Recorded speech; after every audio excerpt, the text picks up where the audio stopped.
Subscribe कीजिए 10th class गणित channel को और बेल आइकन को दबाइए लेटेस्ट वीडियो देखने के लिए। हेलो फ्रेंड्स, चलिए आज इस वीडियो में हम कक्षा 10 गणित का चैप्टर नंबर 8 और प्रश्नावली है 8.2। उससे पहले हमें उदाहरण नंबर 6, 7, 8 तीन उदाहरण दिए गए हैं, वो इस वीडियो में हम हल करेंगे। अगर आपको इससे पीछे वाले क्वेश्चन के वीडियो देखने हैं तो इस वीडियो के डिस्क्रिप्शन में आपको चैप्टर नंबर 8 के प्लेलिस्ट का लिंक मिल जाएगा, उस पर क्लिक करके आप पीछे वाले सभी वीडियो देख सकते हैं। तो चलिए हम उदाहरण नंबर 6 को हल करते हैं। इसमें हमें दिया गया है कि एक त्रिभुज है ABC। ये ABC एक त्रिभुज है जिसमें B है वो समकोण है, यानी B पर 90 डिग्री का कोण है। ये हो गया समकोण। AB 5 सेंटीमीटर है, ये AB भुजा 5 सेंटीमीटर हो गई। ACB यानी कोण जो C है वो 30 डिग्री है, तो ये 30 डिग्री हो गया। हमें ज्ञात करना है BC भुजा और AC भुजा की लंबाई ज्ञात करनी है। ये हो गई BC भुजा और ये हो गई AC भुजा। अब देखिए ये जो कोण है 30 डिग्री, इसके सामने वाली जो भुजा है वो लंब हो गई और ये कर्ण होती है और ये नीचे वाली भुजा आधार है। तो हम क्या करेंगे, देखिए ये हो गई लंब, ये लंब हो गया और ये हो गया कर्ण और नीचे वाली भुजा हो गई आधार, ये हो गई। अब देखिए हमें अगर ज्ञात करनी है, पहले हम BC ज्ञात करते हैं। तो BC कैसे ज्ञात करेंगे, तो हम क्या करेंगे, जो एक तो भुजा हमें जो लंब भुजा है यानी AB वो तो हमें दी गई है, तो हम AB के साथ में BC ले लेते हैं, AB और BC को लेते हैं, तो यानी कि आधार और लंब लेते हैं। तो लंब और आधार, देखिए अगर मैं इसको लिखता हूं, एक मैंने आपको फॉर्मूला भी बताया था, शॉर्ट फॉर्मूला है LAL बटे KKA, ये एक फॉर्मूला है। अब इसमें ये देखना है हमें कि लंब और आधार कहाँ पर है। तो देखिए ये लंब है लेकिन इसके बट्टे में कर्ण है, यहाँ पर लंब है इसके बट्टे में आधार है। अगर आप इसको आधार बट्टे लंब करोगे तो भी आंसर आ जाएगा, लेकिन हम क्या करें, थोड़ा सही तरीके से चलते हैं। अगर आधार बटे लंब करोगे तो भी आंसर आएगा, लेकिन हम इसको लंब बटे आधार ही लिखेंगे जैसा यहाँ पर क्रम से लिखा हुआ है।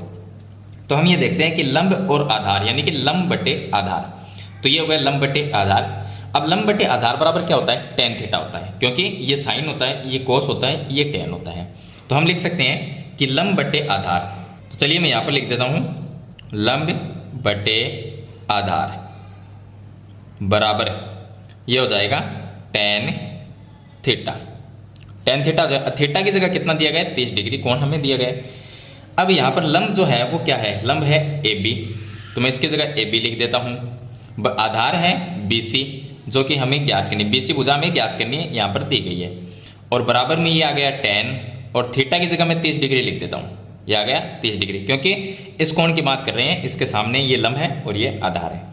तो AB की जगह हम लिख देंगे 5 सेंटीमीटर, तो ये आ गया 5 बटे ये आ जाएगा BC बराबर यहाँ पर जो tan 30 है। अब tan 30 का जो मान सारणी में दिया गया है वो हम यहाँ पर लिख देंगे। तो tan 30 का जो मान होता है वो होता है 1 बटे √3 हो जाएगा। अब BC को हम 1 से गुणा कर लेंगे तो ये आ जाएगा BC बराबर 5 को √3 से गुणा करेंगे तो ये आ गया 5 √3 सेंटीमीटर। तो ये आ जाएगी BC भुजा की लंबाई, ये BC भुजा इसकी लंबाई होगी 5 √3 सेंटीमीटर। इसी तरह से हम AC भुजा है उसकी लंबाई ज्ञात करेंगे। अब यहाँ पर कोण ये है तो ये लंब है और ये कर्ण है। अब AC जो है वो कर्ण भुजा है, तो लंब और कर्ण को ले लेते हैं एक बार। तो लंब और कर्ण कौन से में आता है, देखिए ये हो गया लंब और ये बट्टे में कर्ण, तो ये आ गया साइन में।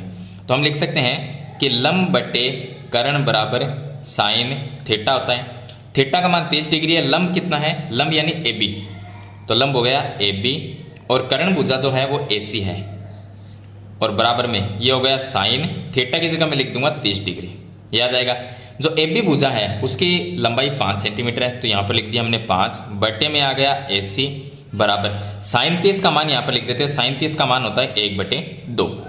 अब AC को 1 से गुणा करेंगे तो आ जाएगा AC बराबर 5 को हम 2 से गुणा करेंगे तो ये आ जाएगा 10 सेंटीमीटर। अगर आप AC का मान इस तरह से ना ज्ञात करना चाहो तो आप पाइथागोरस प्रमेय से भी कर सकते हो। कैसे करेंगे, देखिए ये है जो लंब है यानी कि AB, इसका मान तो हमें 5 सेंटीमीटर परसेंट में ही दिया गया है। हमने BC भुजा का जो मान निकाला था 5 √3, वो मैं यहाँ पर लिख देता हूँ, क्योंकि BC का जो मान है वो तो इस तरह से निकालना पड़ेगा हमें, तो BC का मान तो हमने निकाल लिया। अब देखिए जब समकोण त्रिभुज हो और उसमें 2 भुजाएं हमें दी गई हो तो तीसरी भुजा हम पाइथागोरस प्रमेय से निकाल सकते हैं। मैं आपको एक बार बता देता हूँ किस तरह से निकालनी है। पाइथागोरस प्रमेय क्या होती है कि कर्ण का स्क्वायर लंब स्क्वायर, कर्ण स्क्वायर बराबर लंब स्क्वायर प्लस आधार स्क्वायर होता है। तो अगर हमें कर्ण निकालनी है, लंब हमें दिया गया है और आधार हमने 5√3 ये निकाल लिया, तो 2 भुजाएं आ गई, तीसरी हम निकाल सकते हैं। तो पाइथागोरस प्रमेय लगाएंगे। पाइथागोरस प्रमेय कहती है कि कर्ण स्क्वायर बराबर होता है लंब स्क्वायर प्लस आधार स्क्वायर, ये होता है। कर्ण का मान हमें ज्ञात करना है, तो मैं इसकी जगह कर्ण की जगह क्या है AC लिख देता हूँ, AC स्क्वायर बराबर में लंब भुजा है वो AB है, AB का मान है 5, तो ये हो गया 5 का स्क्वायर। आधार भुजा है वो 5√3 है, तो मैं यहाँ पर लिख देता हूँ 5√3 इसका स्क्वायर, ये लिख देते हैं। अब देखिए ये 5 है यहाँ पर। अब AC स्क्वायर बराबर 5 का स्क्वायर करेंगे, ये आ गया 25, प्लस यहाँ पर 5 का स्क्वायर करेंगे, ये आ गया 25, और ये जो 3 है √3 है, इसका स्क्वायर करेंगे तो 3 आ जाएगा इसके गुणा में। अब ये देखिए AC स्क्वायर बराबर ये हो गया 25 और प्लस 25 × 3 ये हो गया 75, इन दोनों को प्लस करेंगे तो 100 आ जाएगा। तो AC स्क्वायर बराबर आ जाएगा 100, और AC बराबर ये स्क्वायर हटा देंगे तो 100 आ जाएगा अंडर रूट में, और 100 का अंडर रूट निकालेंगे तो 10 आ जाएगा, तो ये आ गया 10 सेंटीमीटर। तो यहाँ पर भी 10 सेंटीमीटर और यहाँ पर भी, तो इस तरह से भी आप निकाल सकते हो, ये दूसरा तरीका है निकालने का। तो आपको जो अच्छा लगे वो तरीके से आप ज्ञात कर सकते हो। चलिए इसके बाद में देखिए उदाहरण नंबर 7। अब देखिए इसका उदाहरण नंबर जो 7 है उसमें दिया गया है कि एक त्रिभुज है PQR जिसमें कोण Q समकोण है, तो यहाँ पर 90 डिग्री का कोण है Q पर। PQ भुजा 3 सेंटीमीटर, ये 3 सेंटीमीटर की है। PR भुजा 6 सेंटीमीटर, ये कर्ण है वो 6 सेंटीमीटर है। अब हमें ज्ञात करना है, एक तो कोण P ज्ञात करना है और एक कोण R ज्ञात करना है, यानी ये कोण P और ये कोण R हमें ज्ञात करना है। ये दोनों कोण हमें ज्ञात करने हैं, एक तो ये हो गया और दूसरा कोण ये हो गया, ये कोण हमें ज्ञात करने हैं। पहले हम कोण R ज्ञात करेंगे, क्यों? क्योंकि अगर कोण R लेंगे तो इसके सामने वाली भुजा लंब होगी, ये कर्ण होगा, ये आधार होगा। अगर हम कोण P लेते हैं तो इसके सामने वाली ये लंब होगी और ये आधार होगा और ये कर्ण होगा। ये आपको ध्यान रखना है, जो कोण हो उसके सामने वाली लंब होती है। कोण R लेंगे तो इसके सामने वाली ये लंब भुजा होगी, इसलिए हम पहले कोण R लेंगे ताकि इसके सामने वाली ये लंब होगी और इसका मान हमें प्रश्न में दिया गया है, इसका भी दिया गया और कर्ण का भी दिया गया है। अगर हम कोण P पहले लेते हैं तो सामने वाली जो भुजा है ये लंब होगी, लेकिन इसका मान हमारे पास में है नहीं, तो इसलिए हम कोण R को पहले ज्ञात करेंगे।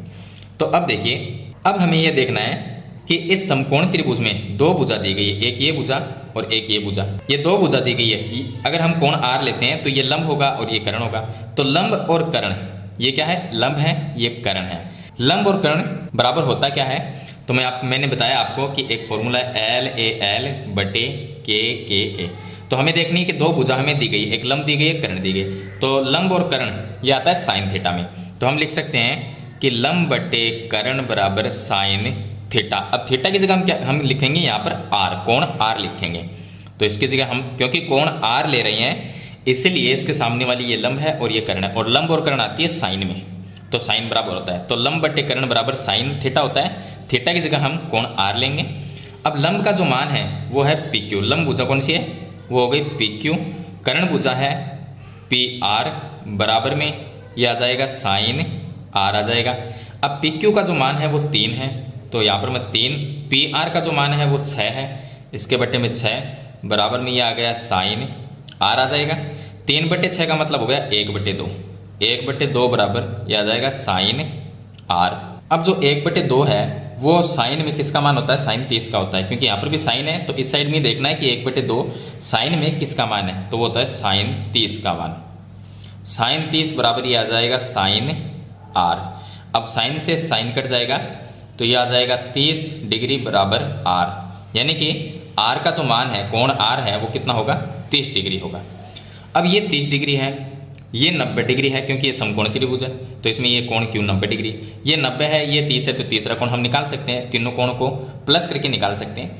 तो यहाँ पर हम तीनों कोणों को प्लस करते हैं तो कितना होगा? तो हम यहाँ पर निकाल सकते हैं कोण P प्लस कोण Q प्लस कोण R बराबर में 180 डिग्री। इसका आप कारण लिख सकते हो कि त्रिभुज के तीनों कोणों का योग, तीनों कोणों का योग 180 डिग्री होता है, तो ये आप कारण लिख सकते हो। अब कोण PQR है, यहाँ पर कोण जो P है वो हमें ज्ञात करना है। Q का मान 90 डिग्री है, तो कोण P आ गया, प्लस Q की जगह मैं 90 डिग्री लिख देता हूँ, और R है उसकी जगह 30 आ जाएगा, ये आ गया 30 बराबर में 180, तो ये आ गया कोण P। प्लस 90 प्लस 30 120 हो जाएंगे, बराबर में ये आ जाएगा 180 डिग्री। अब यहाँ पर 120 को माइनस कर देंगे तो ये आ गया कोण P बराबर 180 माइनस 120 डिग्री, तो कोण P का मान आ जाएगा 60 डिग्री। तो इस तरह से हम कोण P है वो ज्ञात करेंगे। तो ये था इसका उदाहरण नंबर 7। चलिए इसके बाद में हम शुरू करते हैं इसका उदाहरण नंबर 8। अब देखिए इसका उदाहरण नंबर 8 है, इसमें हमें दिया गया है कि यदि साइन a माइनस बी बराबर 1/2, ये हमें दिया गया है। चलिए मैं यहाँ पर लिख लेता हूँ, इसका हल करते हैं। हल में हमें दिया गया है कि साइन a माइनस बी बराबर 1/2 ये दिया गया है। दूसरा दिया गया है कोस a प्लस बी बराबर 1/2। दूसरा हमें दिया गया कोस a प्लस बी बराबर 1/2, ये हमें दिया गया है। आगे जो भी लिखा हुआ है उसको छोड़ दीजिए। यहाँ पर लिखा हुआ है कि a और b जो है वो हमें ज्ञात करना है, यानी कि a का मान और b का मान हमें ज्ञात करना है। चलिए यहाँ पर ज्ञात करेंगे।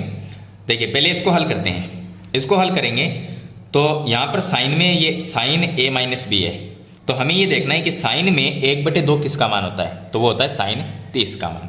तो मैं यहाँ पर लिख देता हूँ साइन a माइनस बी बराबर साइन 30 डिग्री, क्योंकि 1/2 है। यहाँ पर साइन है इसलिए हमें साइन में देखना है, अगर टेन होता तो हम टेन में देखते। तो यहाँ पर साइन है इसलिए हमें ये देखना है कि साइन में 1/2 किसका मान होता है, साइन 30 का होता है, तो इसकी जगह हम साइन 30 लिख देंगे। अब साइन से साइन कट जाएगा तो ये आ जाएगा a माइनस बी बराबर 30, ये आ जाएगा। इसको मैं नाम देता हूँ समीकरण नंबर 1। अब हम इस साइड को हल करेंगे।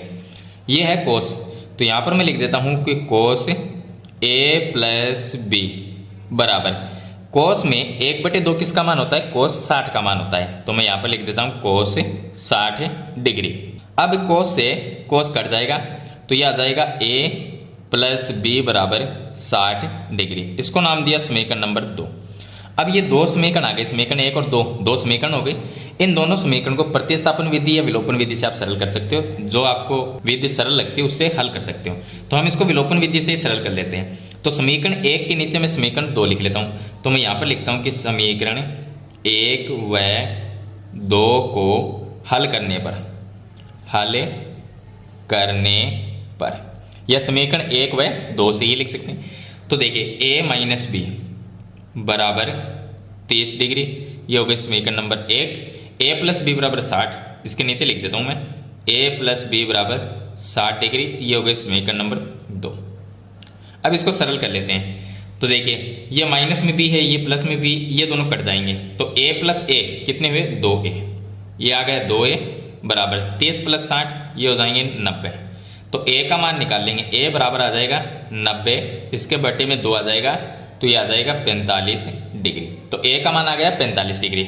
अब हमें b का मान निकाल, तो a का तो हमने निकाल लिया, b का निकाला। b का कैसे निकालेंगे कि जो 45 है उसको हम समीकरण 1 या 2 किसी एक समीकरण में रख सकते हैं।